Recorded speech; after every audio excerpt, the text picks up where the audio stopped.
Alors, vous l'avez compris, on a parlé de management de l'innovation. On a dit que pour réussir à avoir toutes les clés, il fallait s'organiser et trouver des clés. Et pour ça, bien, on s'est doté cette année d'un expert pour pouvoir nous accompagner, nous expliquer comment on fait pour bien manager une innovation. Alors, un expert en la matière, puisqu'il s'occupe entre autres d'une association ayant pour but d'aider les entreprises, les structures à s'organiser pour innover. Je vais vous demander de l'accueillir avec moi. Il s'appelle Eric Emotte. Alors Eric, il est animateur, formateur à l'AMI, c'est l'association pour le management de l'innovation. Alors bravo, merci. Alors tu as un micro juste derrière toi. Et, Eric, on va se tutoyer puisqu'on se connaît, on a préparé cette journée ensemble évidemment.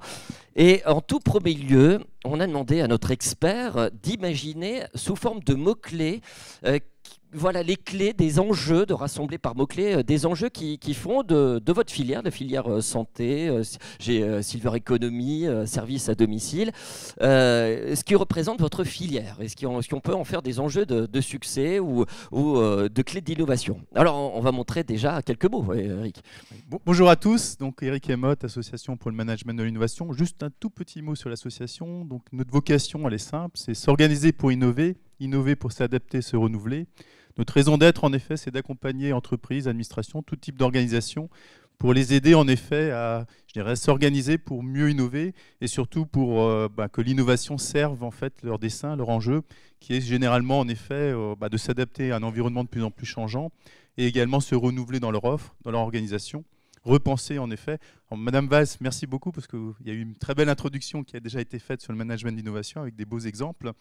Et donc là, on va enchaîner. L'idée, en effet, ici, c'est de partir des enjeux. L'enjeu, en fait, de ce défi, donc qui sont multiples. Alors, le premier, je dirais, élément, c'est un élément contextuel, c'est de voir, en effet, que, je dirais, les frontières s'estompent.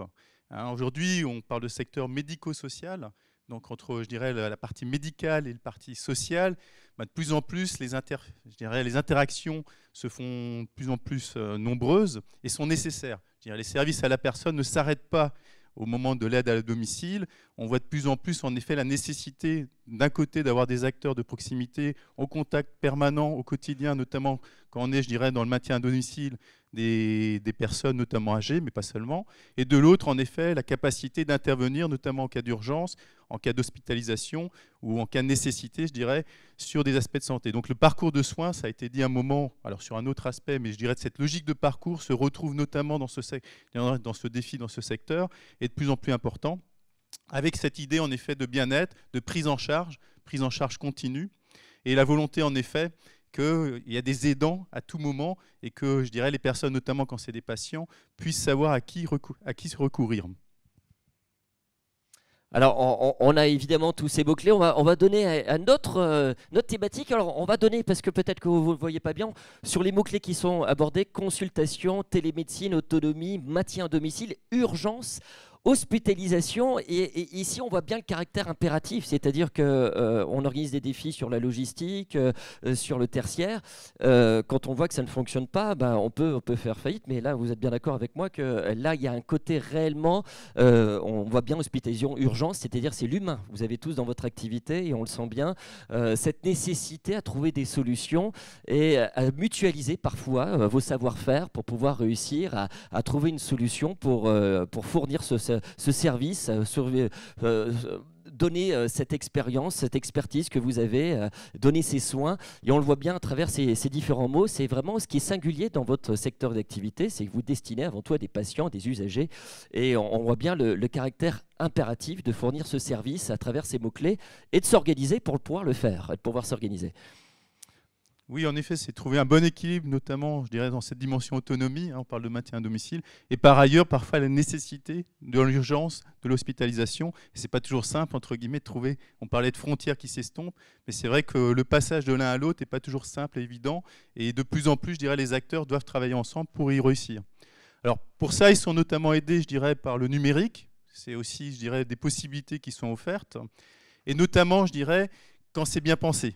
Alors, je sais que Sébastien de Signe-Sens reviendra notamment sur cet aspect, mais pour nous, en effet, ce qui est, je dirais, vraiment éclairant et je dirais important, c'est en effet que les usages, qu'il y ait une vraie expertise d'usage, c'est-à-dire une compréhension des situations, et que le numérique vient bien au service des usagers, non l'inverse. Ce n'est pas aux usagers de faire l'effort, je dirais, d'intégrer le numérique, mais le numérique doit être un moyen et non une fin, et doit en effet, je dirais, permettre des possibilités, ouvrir des champs nouveaux, je dirais, de prise en charge, d'intervention.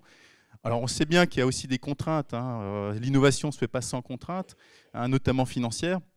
Mais en tout cas, aujourd'hui, on voit de plus en plus, et on abordera ça également dans les tables rondes, la possibilité qu'offre le numérique. On pense notamment, on parlera réalité virtuelle notamment, de plus en plus de choses sont possibles grâce au numérique. Encore faut-il que le numérique soit bien utilisé, notamment à bon escient, et notamment avec une bonne compréhension.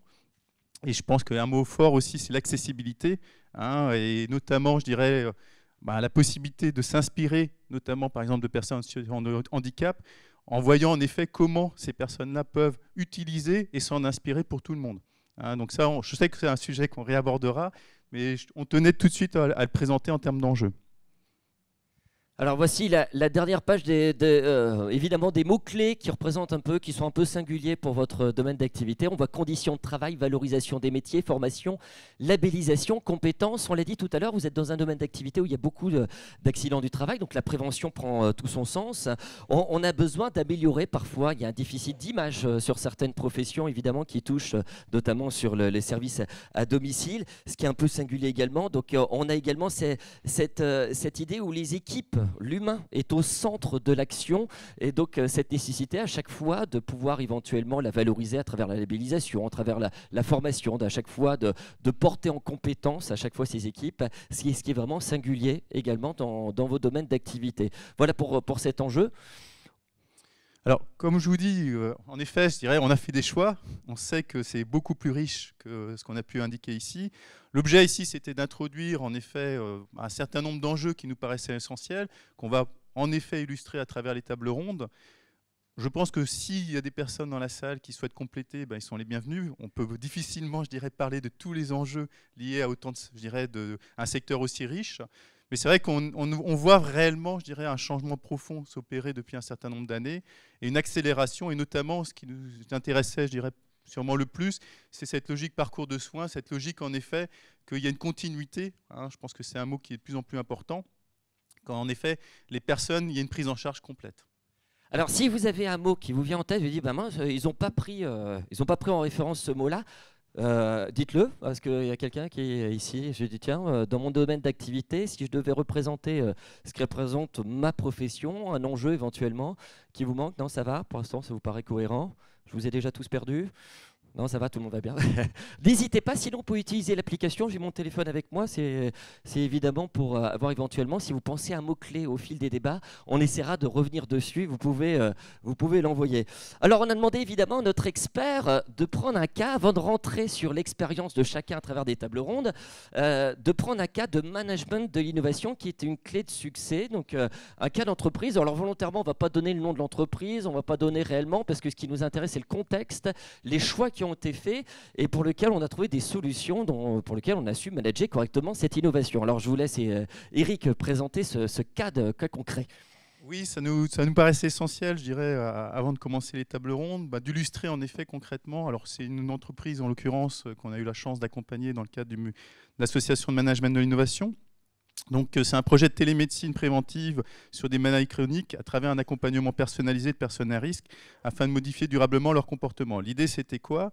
C'était en effet d'être plutôt dans le préventif que dans le curatif, hein, sur des maladies, je dirais, bien identifiées, chroniques. Et l'objectif en effet c'était de donner pas seulement du conseil mais un réel accompagnement, sachant qu'on était plutôt dans une démarche start-up. Hein, et donc il y avait un certain nombre de questions.